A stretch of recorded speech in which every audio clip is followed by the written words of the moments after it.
Ladies and gentlemen, good evening. My name is Adrian Williams and I'm the Research Dean for Health here at the University of Reading.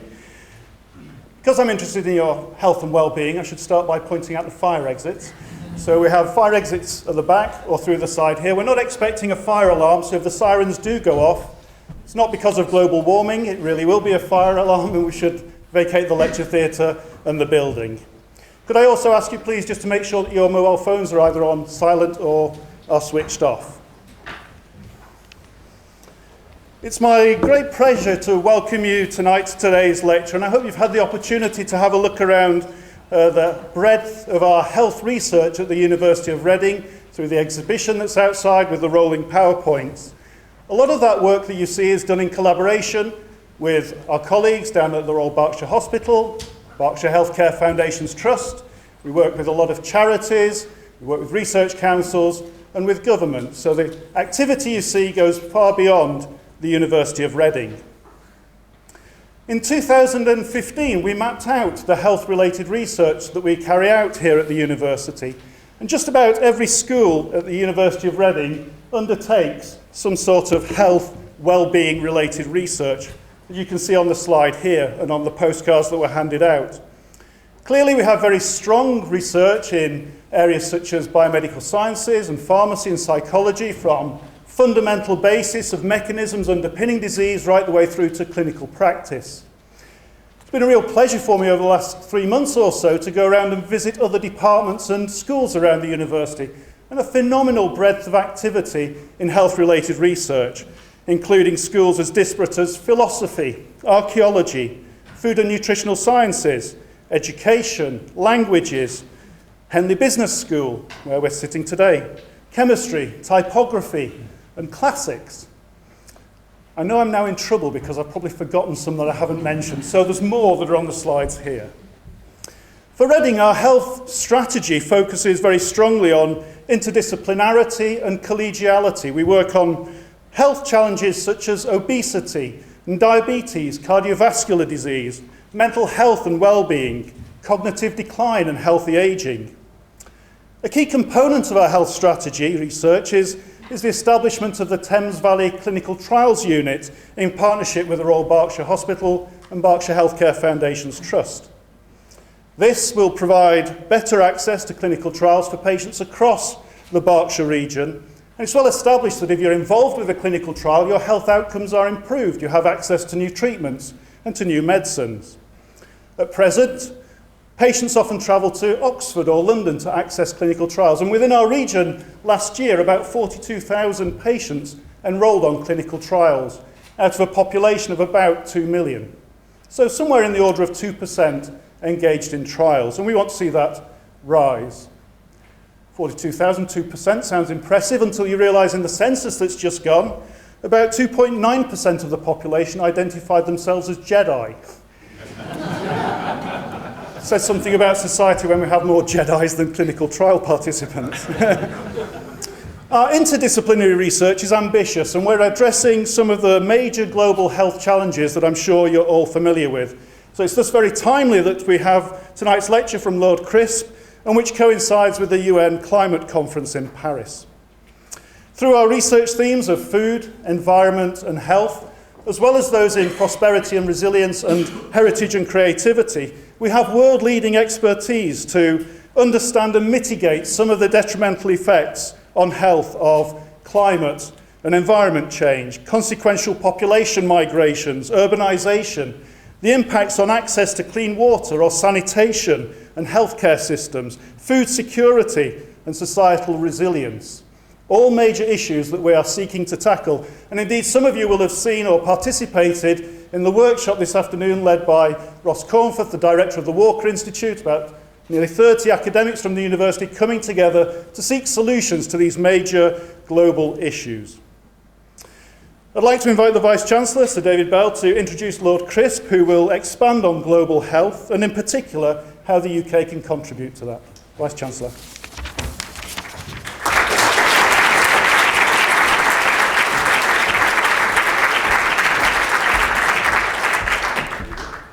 Thank you very much, Adrian, for that excellent introduction. It is an enormous pleasure to welcome as our guest speaker this evening, Lord Crisp, Nigel Crisp. What better way to celebrate our heritage and mark our ongoing work in health than with a lecture delivered by the former leader of the largest health organisation in the world, and also the author of an influential book, Turning the World Upside Down, The Search for Global Health in the 21st Century.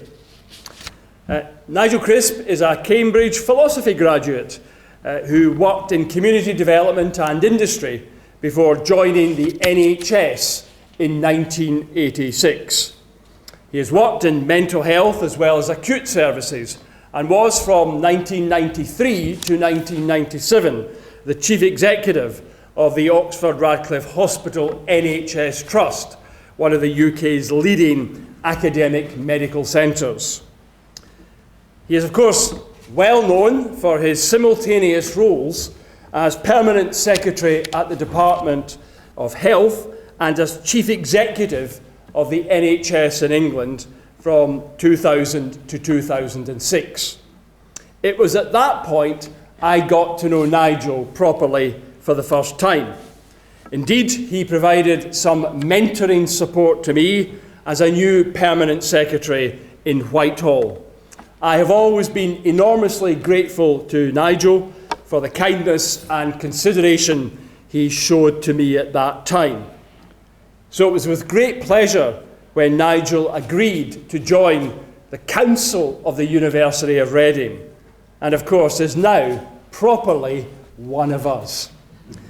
Nigel's work now encompasses a wide range of interests. He is an independent member of the House of Lords and indeed name-checked the University of Reading last week in a debate in the Lords.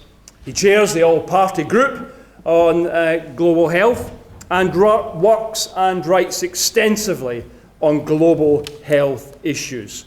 He has a range of other non-executive roles which really do give him a truly global perspective.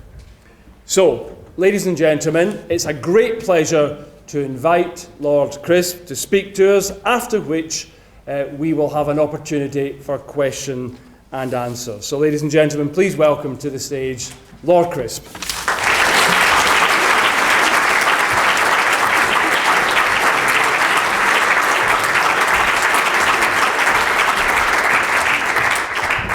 Thank you very much indeed, David. Now, I better just check. I was just fiddling with this microphone, and I don't know if I turned it off or on. You're on. I'm on. Okay, that's a good start.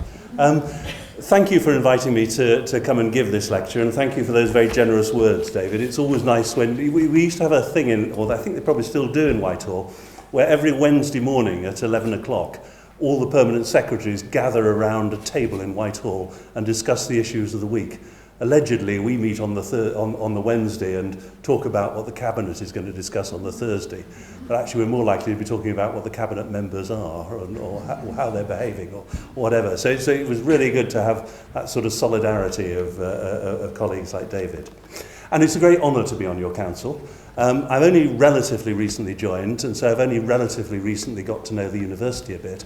And what's interesting, and I suspect universities are big organisations, aren't they, with things going on all over the place. And it's only relatively recently I began to discover how much really is going on about health. And indeed, Adrian just pulled that out for us. And what a force the University of Reading is in health, and what an even bigger force I think it could be in the future. And of course, I'm a health person, so I'm going to tell you what I think we should be doing, to promote an even stronger image. I'll get the we right. And I thought the exhibition outside was great as well. For myself, as David has introduced me, I've worked in the NHS for a while, but I'm now in recovery. And in the last almost 10 years, I've worked in Africa. Mainly on training health workers, mainly on working with health workers from the UK to train health workers in Africa, because in many ways that's the biggest shortage. But there's a whole range of other stuff, as I will say. Now, I'm going to talk about our contribution to health, but I'm going to be talking about our contribution. But before doing that, I obviously need to say something about health and about global health, so that we're talking about the same thing. And I also want to say something which is perhaps a bit more surprising, which is how much we can learn from people in low and middle income countries.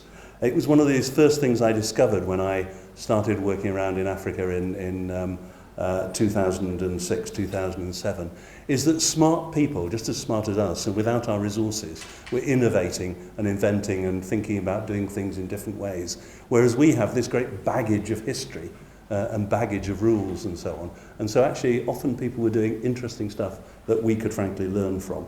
And so I found that what I had to do was to take off my NHS spectacles and not see the world entirely in that sort of way. And it's very important when we think about our contribution to low and middle income countries and to global health more widely, that we get it in the right way, that it's a humble contribution in the sense that it is two-way, and that we're going to be learning as well as teaching in that sort of environment, and it's not us coming along with the answer. Now, sometimes you see in aid in Africa and elsewhere, you see people coming along with the answer, and within about 2 or 3 years' time, that project has died away. And you do come across the most extraordinary examples of waste of goodwill and good intentions, because everyone wants to help, but actually you've got to help in the right way. And I don't know how many people here have been in an African hospital and gone out the back door and seen where they put all the donated equipment that no longer works or that they don't know how to use, or that needs three-phase electricity and they've only got single-phase electricity.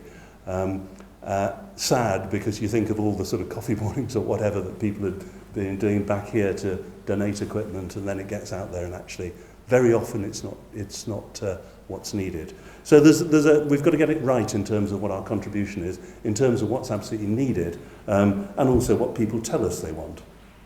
Having said that, there's masses that we can do. There is a huge contribution that we can make.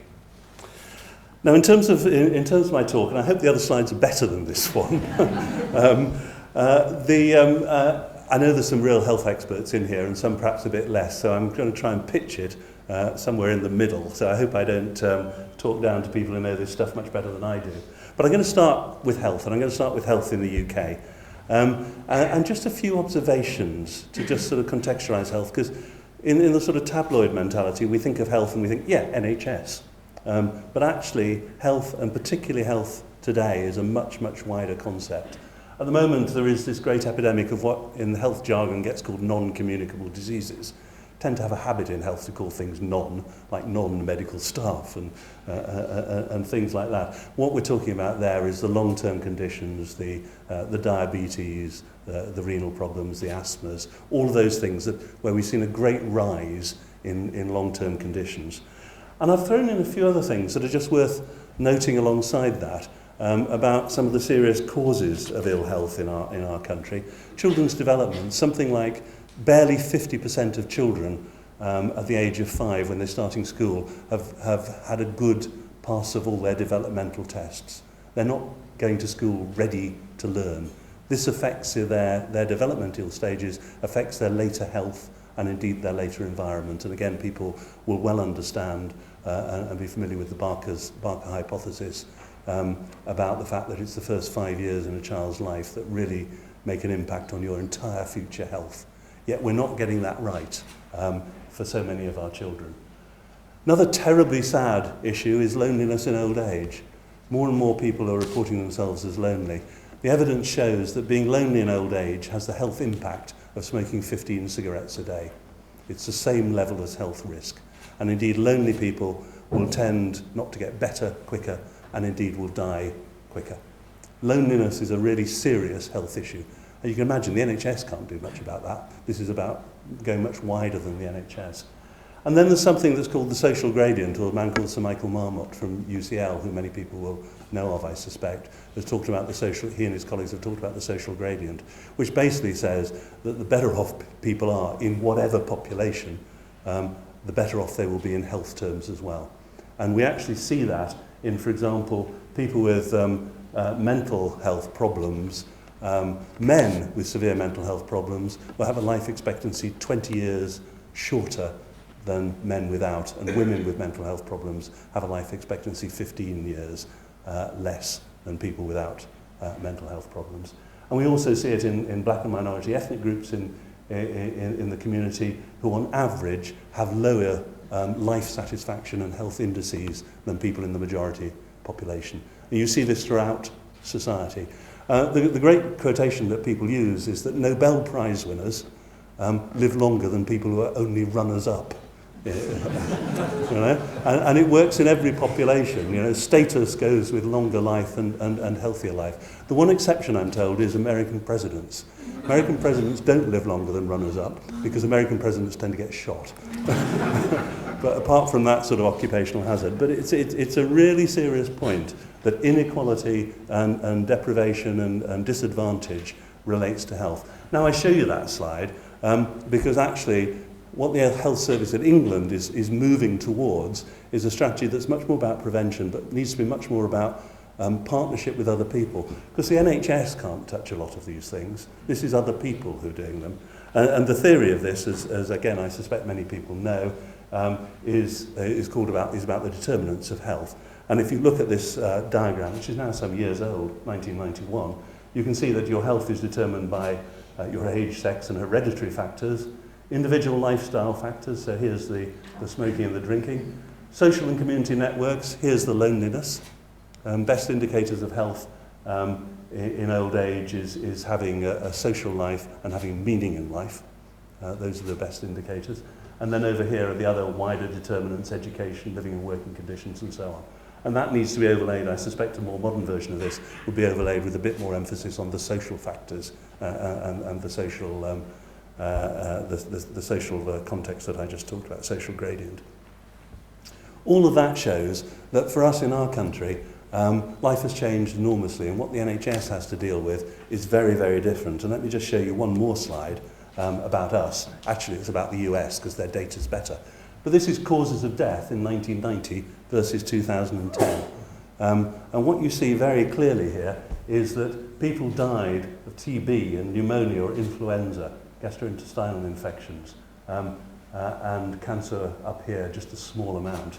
Over here now, you can see that we're dying of cancer in much larger quantities and of heart disease, and that the infectious diseases have gone. You know, this is just a very simple indication showing how much life has changed in richer countries over that period, or how much death has changed, I perhaps ought to say, in richer countries over that period.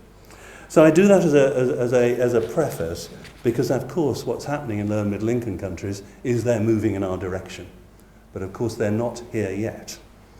So my next slide is, so what's the differences? And if we think about low and middle income countries, they've effectively got 4 epidemics going on. That's, I think you can identify a larger number, but this is the number that most people seem to land on. They have this great set of epidemics of infectious diseases, whether it's HIV, AIDS, TB, malaria. They have the desperate problems of maternal mortality in a whole range of areas of the world, where people die not because we sort of don't know what to do clinically, but because of resources, and actually sometimes because of the way society is geared, so that women don't have the chance to get help when they need it. Trauma, by that I'm talking about physical trauma, and of course coming into that, and any of you who've driven in Africa will know what I'm about to say next, road traffic accidents being very significant. But I also remember being in the Uganda Minister of Health's office, and the guy was cleaning the windows outside. We happened to be on the 5th floor, didn't have a ladder. He was moving from one windowsill outside to the next one. And we were taking photographs because, I thought, health and safety at work, we may sometimes criticize it in this country, but this was just an extraordinary demonstration of the difference. And you just see it in the statistics. And then the 4th one here is non-communicable diseases. Because whilst I've just described the non-communicable diseases we've got as a phenomenon of an affluent society, they're moving fast into low and middle income countries. The biggest increase is happening in diabetes is in southern Africa. In fact, today I happened to be with 3 Zimbabwean doctors earlier in the day, and they were talking about their biggest problem was actually the non-communicable diseases. They had all the rest of this, but actually they were only getting the support and the tools for treatment for the first 3, but the non-communicable diseases, they didn't have any of the protocols, let alone the drugs that they wanted, and they were most concerned about that 4th area, which I thought was an interesting point, and obviously quite right. Low and middle income countries also have a whole range of very different environmental issues as well from us.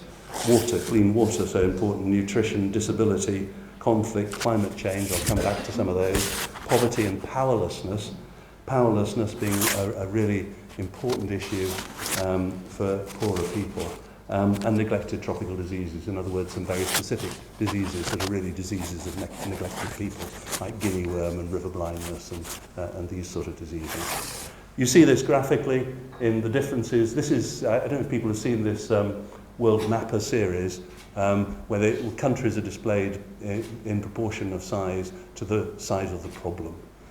So you know where the HIV/AIDS problem is, and not up here or over here, but the size and scale just graphically showing the difference.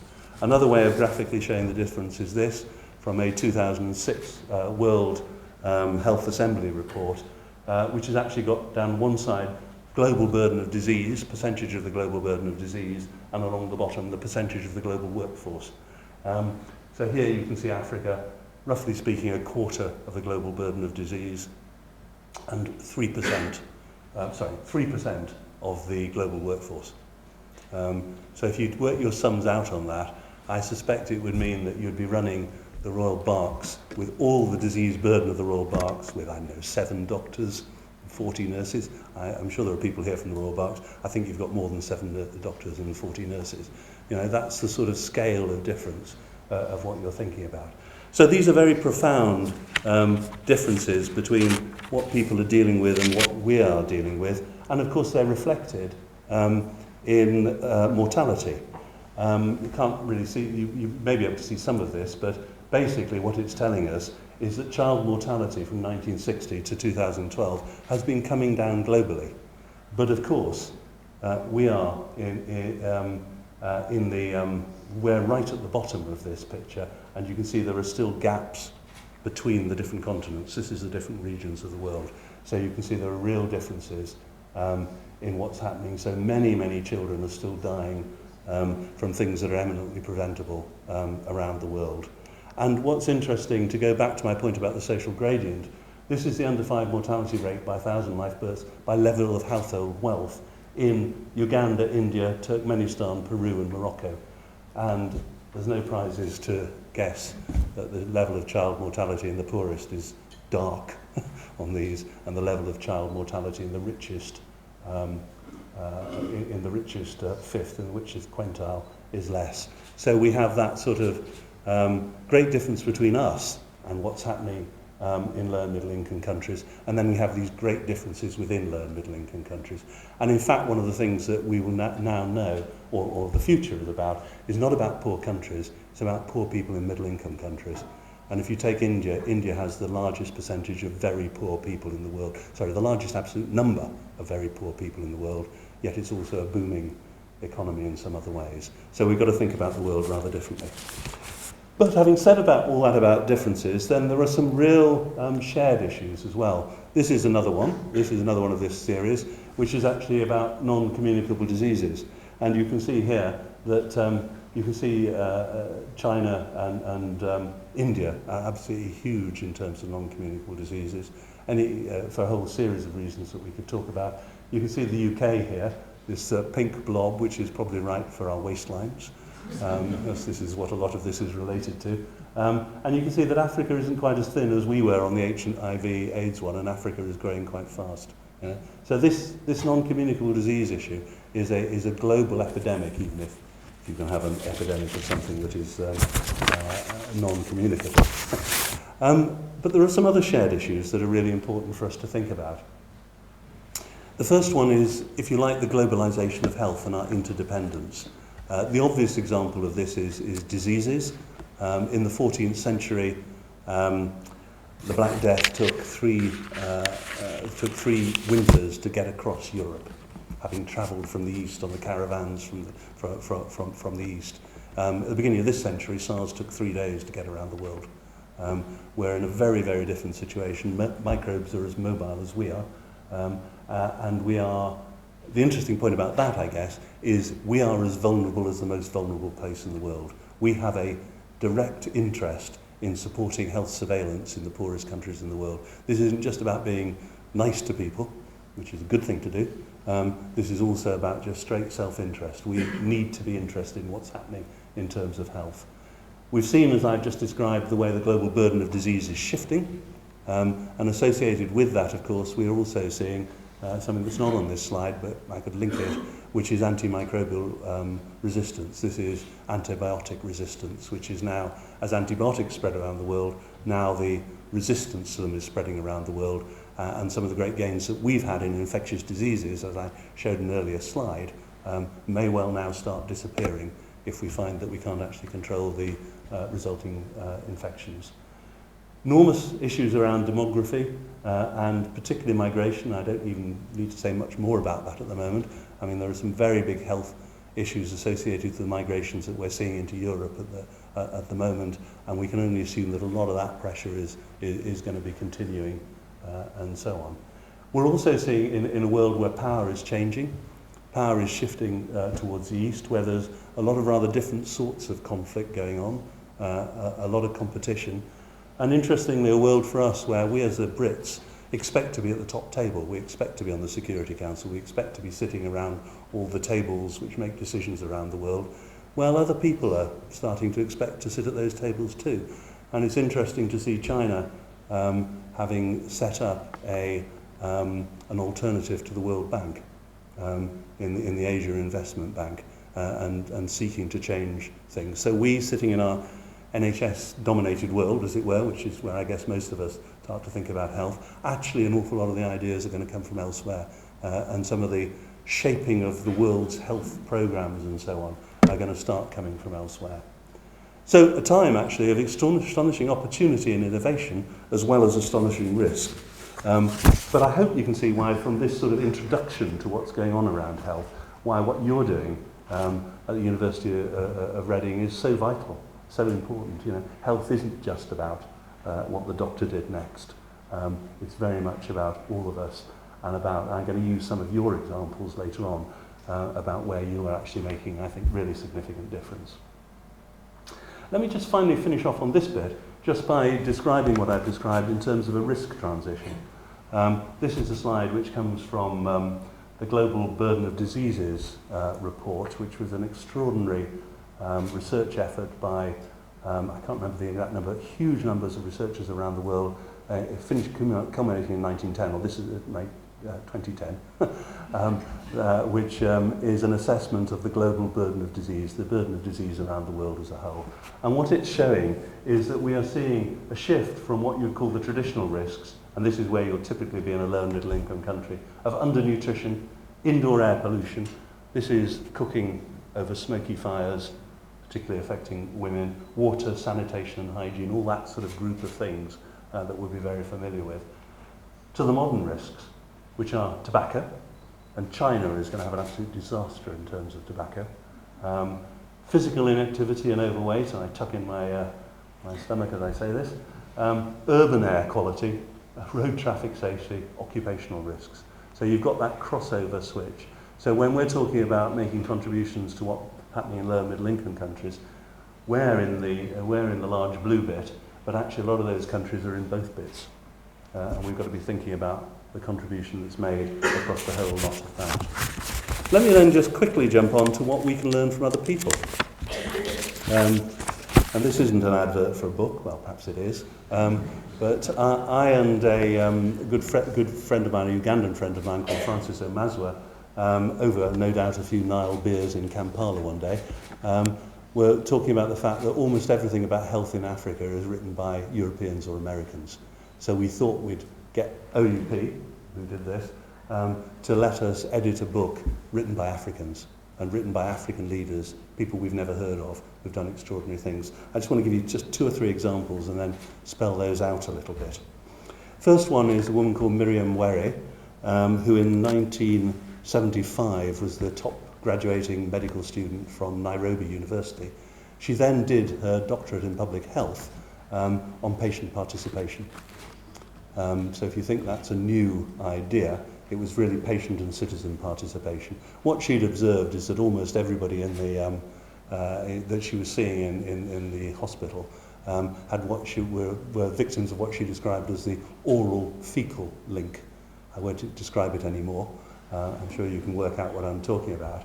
And that actually the fundamental way for her as a doctor to do more good for her patients was to work with them on the social norms about things like washing, separating dirty and clean water, making sure that where you're cooking is further away from where you're living, and all these kind of things.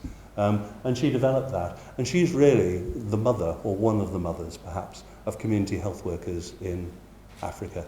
The local community workers who are doing health support all over Africa. And she wrote it up and so on. And what's interesting with that story is that in New York 3 years ago, Jeff Sachs and his colleagues there imported that model to New York. Not quite the same, because it wasn't quite the same as separating clean and dirty water. That's still an issue. But the equivalent sort of approaches and principles to developing community workers in some of the areas of Harlem in New York. So a straight transfer from there, which was interesting. That was 1975. 1976, a young man called Pascoal Mukumbi became health minister for Mozambique. His is another story in this book. He wrote another story in this book. He was a doctor who trained in various, while being in exile, had trained in various places in Europe. And he went back and within 2 years found himself health minister. The Portuguese had just been thrown out and there was a 10-year civil war just starting. Portuguese having gone, most of the doctors had gone. And so the biggest issue that he saw himself facing was what to do about women delivering in rural areas. And so what he did was he trained, or got a cadre of people trained called Técnico de Cirurgia, which is surgical technicians, who were effectively nurses with additional training, who were able to do a range of actually quite major surgery, including cesareans, to support obstetric emergencies in rural areas in Mozambique. What's interesting in that story is not that he tried to do that, but that he succeeded.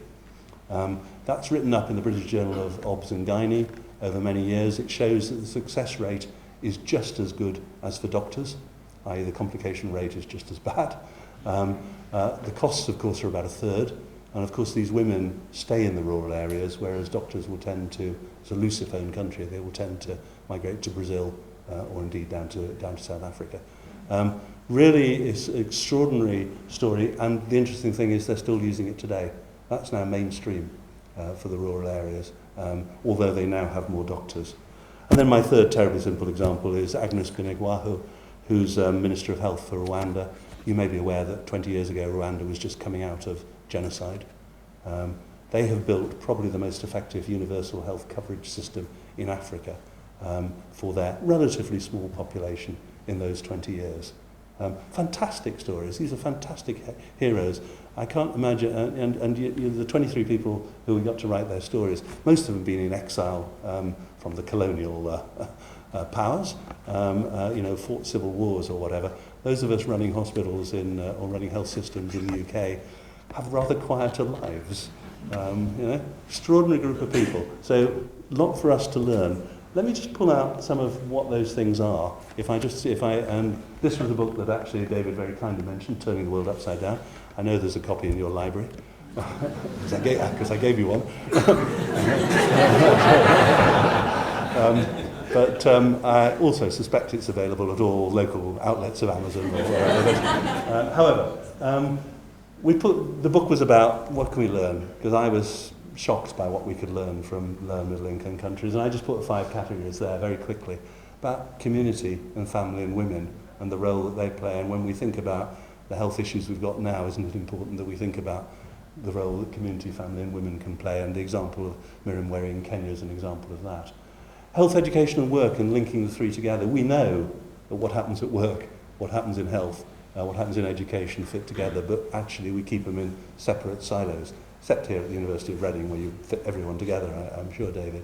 BRAC in Bangladesh, extraordinary organisation, provides much of the healthcare in the country and isn't a health organisation. It's an organisation for supporting poor people. It does empowerment classes for women. It provides microfinance to help people to get to set up little businesses. It's actually got a university, and it's got shops and various other enterprises. It's a whole support system. Just linking those three things together. Different ways of doing social and business, different health provided by different sorts of social and business enterprises, and a real close link between public health and clinical medicine, which we separate, but not as bad as some countries. And an interesting point about training people for the job, not just for the profession. And let me just dwell on this, because I think this is quite important for us, but it's also very relevant to some of the stuff you're doing. And I'm thinking here of the great example you've got of being one of the first people in the country to introduce physician associates programs, which you've done here. I chair this thing called the All-Party Parliamentary Group on Global Health, and we did a piece of research on what we call skill mix change, sometimes called task shifting or job sharing. This is stuff that used to be done by doctors, is now done by nurses, used to be done by nurses, is now done by somebody else, that sort of shift. And we looked for successful examples, and we found them. We found up here the Mozambique example I've just given you. We found various others in various other places. The UK example we talked about here was nurse and pharmacist senior clinician prescribing, which is a change that came in my time when I was chief executive of the NHS. Really remarkable examples of finding often better ways, well generally better ways, to get things delivered when maybe you had a shortage of a particular speciality, or you wanted to save those doctors' talents to do things that only doctors could do. Maybe some other people could do some of the other stuff. And we looked at that, and of course what some people in the audience will be aware is a lot of the literature shows that very many of these things fail. Very often, you can imagine the politician, can't you, thinking, yeah, well, can't get any doctors, so let's have some nurses doing this, and so you can see how that sort of pressure would be there. Very many fail, so we looked at the success factors, and they were what in English is, put simply, is the bleeding obvious.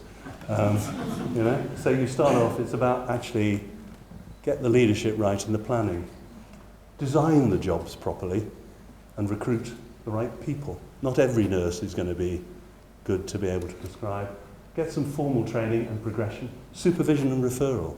It's no good having, as in Africa, they have cataract surgeons who are nurses doing cataract surgery, unless there's someone to refer on to when they come across the difficult case.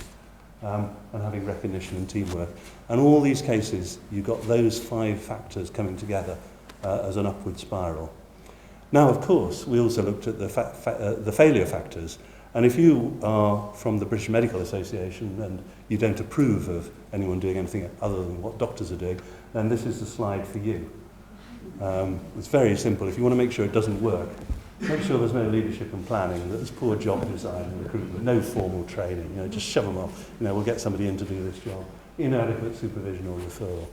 And what's sad about these 2 slides, if I'm thinking about England, I think we got it right on nurse prescribing and pharmacist prescribing and so on. We went through all those stages. I suspect we didn't get it right on healthcare assistants. And I suspect in quite a lot of hospitals around the country, we actually got people in to take over bits of work the nurses were doing without going through all the other stuff. Now, my point in making all that story is to show how much actually us working with other people can open our eyes to doing things in really quite different ways. Here's my final example from this. I could ask whether anyone recognises what this very important piece of technology is that's in his left hand and what it's for. I'm not getting any responses, I don't think. Somebody earlier said for measuring floodwater. It wasn't. It could be used for that. This is very simple. This is a program that Sightsavers and others run in Africa on controlling river blindness. And river blindness is a nasty disease that makes you blind. Basically, a fly lays a larvae in the water. The larvae comes in your heel and comes up, and eventually you will go blind. And it can be stopped if you give everyone in a community a drug, ivermectin, once a year for 10 years. And that will break the life cycle of the fly. And then you've got rid of river blindness. And it's going like this around the world. And I mention this because again, it sort of opens our eyes a bit. 2 important bits of technology. One is this stick. This guy, he's in Nigeria. Once a year, he is the distributor of the drug. And he takes his stick and he stands it next to everyone in the community. And if you're only a little fellow and you come up to here, you get 1 pill. Isn't it a nice piece of technology? Perfectly designed. And the only other bit of technology that's used in that program is a smartphone. Because behind every 100 one of the men like this, there is somebody with a smartphone who's feeding the the results back to the cloud. So we've got a record of what's going on. Wonderful example of where I think we're going in health. Let me then turn to the UK's contribution to health globally. That's the context in which we're working. We did, again, from the All-Party Parliamentary Group on Global Health, we did a look at what the UK's contribution to health globally was, probably following on what you did in Reading, though I didn't know it at the time, in terms of looking at what you were doing. And we looked at it across 4 sectors: the state sector, the commercial sector, the not-for-profit, and the academic sector. In the state sector, we can see there's an enormous amount that DFID, the Department for International Development, does. In the commercial sector, there's a great range of things that the UK does, and in the not-for-profit sector. And of course, in the academic sector, the UK excels. In fact, it comes second in all of those sectors to the Americans, and in some places on this maybe comes first. We have 3 of the top 5 universities for medicine in the world. Interestingly, for the G7, the UK ranks first for medical research in the G7 by citation impact. And what's interesting there is not just the statistic on that, is that where there's a British first author in those cited works, in 63% of times there's a foreign co-author. Really good collaboration. The equivalent figure for the Americans is 24%. You know? So not only are we doing pretty well, we're doing pretty well by working with other people. 2 of the top 4 medical journals in the world, and Nature, the top-ranked science journal. Sort of, we don't necessarily think about that, I suspect, but these are really impressive statistics. And then this very broad funding base, including MRC and Wellcome and so on. Now, what we've said to government is that when you look at that, the UK is phenomenally well placed to have a major impact on health globally. And our vision from the All-Party Group, and we're at the moment taking it around to ministers around government, is to see the UK, which is a global leader, but using the strength of all those sectors to work with partners to improve health globally. And we've got a series of objectives, and this is on the All-Party website if anyone wants to get it, All-Party Parliamentary Group on Global Health. You can get this report, which is actually about 200 pages long, so it's a very substantial research document, which we got 5 researchers from the London School of Hygiene and Tropical Medicine to do for us. But we see that we've got a major role in creating global public health goods, in supporting countries with 2 of the big ambitions that are happening now, which is universal health coverage and training health workers, and developing the UK as a global health hub. The London is a financial health centre of the world. Why isn't the UK a global health centre of the world? And in many ways we already are. There are 2 probably global health hubs at the moment. One is called California, and the other one's called Massachusetts. And they have, for sheer volume and links, they are extraordinarily impressive. The next one will probably be Shanghai. But actually, we believe it ought to be the UK, and that we've got an enormous amount that we can add to make that happen. So that's part of the argument that we are making at the moment with government, and particularly that within this, we could do an enormous amount in supporting countries with universal health coverage and in training health workers. Let me then turn to the contribution of the University of Reading, because I think within that wider background, both of what's needed to be done, but actually also within this narrower thing of the UK's contribution, you can see that you have extraordinary strengths in a whole range of areas, which Adrian has already talked about, so I'm going to pick out just a few of them rather than go through the entire list. I think to start off with, that probably the biggest single problem facing the world in low and middle income countries is a shortage of health workers. Money is important, other sorts of resources are important, but actually people who have some level of knowledge and can help people is probably the key issue.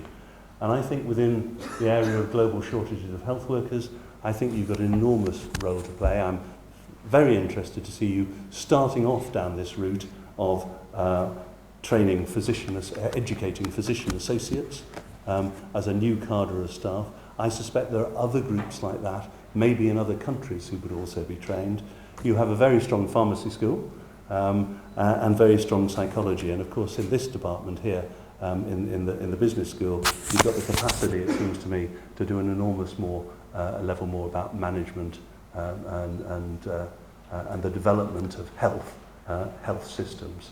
So there's some terrific examples there where I think you are able to make a really major contribution.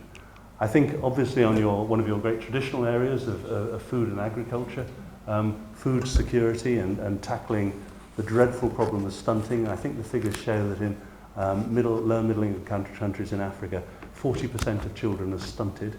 In other words, their development is in low and middle income countries, not every country in Africa. They are having, they have 40% of children have some evidence of some level of stunting, which is affecting not just their physical development, but also their mental development.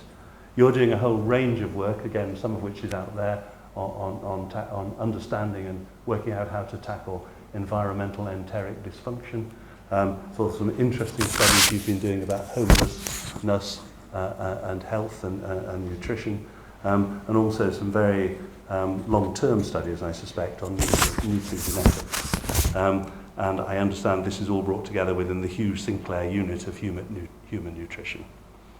Let me move on to another area which I think is often neglected in healthcare, which is actually the built environment. And I have come relatively late in life to understanding how important that is.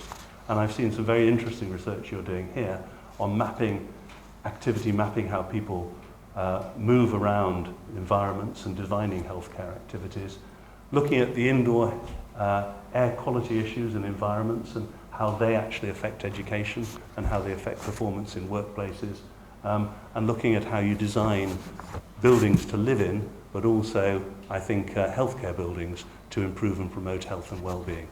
These are very important areas that I think will come much more into focus in the longer term. And the final one that I just want to pick up on is climate change, where again, you obviously, I beg your pardon, we at Reading obviously have a major role and major capability and capacity. I put the weather warnings on there because that's relevant to us in England, isn't it? I understand, working with Public Health England here. But I also think this other one, I'm just going to give a short quotation on it, on understanding and managing the health effects of climate change is fundamental. Ros Cornforth, who's the head of the Walker Institute, is working with others here, I think, with a great cross-country collaboration in the Great Lakes region of Africa, in order to understand what's happening in terms of the way the climate is changing and understanding what impact that is having on the fishermen and the fisher people and the villages around there, and also on the towns, and therefore the health effects that will be both in terms of what's happening to the food chain, but what is also happening in terms of sewage and clean water and dirty water and everything else in the urban environment. I thought what was interesting when I learned a bit more about this is that the way that it's being approached there is very much in terms of this equal understanding way that I've been talking about with health. So she actually I'm going to quote her for a moment here, there are often communication problems between scientists and policymakers all over the world, but in Africa the problem is particularly acute, and given the extremes of climate facing many people, particularly dangerous. By communicating directly with organisations and individuals on the ground, Afflix has been uncovering the issues that really matter to people and matching them with solutions that can save thousands of lives. This is a very localised approach to a global problem, and I think has got great potential for the future. So, finally, let me just say, what do I think this means for the future? I think it means that as we develop our strategies for the future, an understanding of how the world of health is changing and the opportunities that are going to come with some of this and the way that it is joined up in a way that I think this university does very well. I see a lot of multidisciplinary working here. I see a lot of interest in problems that other people haven't been looking at. That feels to me like a great sort of opportunity. I think there's great roles to be had in education, in improving people's understanding and in improving people's awareness. I think there's also a very big thing around exchanges, experience and partnership. One of the things I did in the NHS was to encourage doctors and nurses and others from hospitals to actually enter into exchange partnerships with people in other countries. I don't think the Royal Berks has actually got any of these partnerships on a large level, but if I think of somewhere like St Thomas's, they're partnered with a hospital in in Zambia, in the University Teaching Hospital in Zambia. And they send people back and forth and they learn from each other. And I think an awful lot of those exchanges, exchanges of experience and exchanges of knowledge will be part of where we're going in the future. So that we're thinking in terms of what I call co-development, benefiting not only the world but also the UK. And the final word I want to end with is this one, this great quotation, that as we think about the UK's contribution to health globally, everyone has got something to learn and everyone has got something to teach. Thank you very much.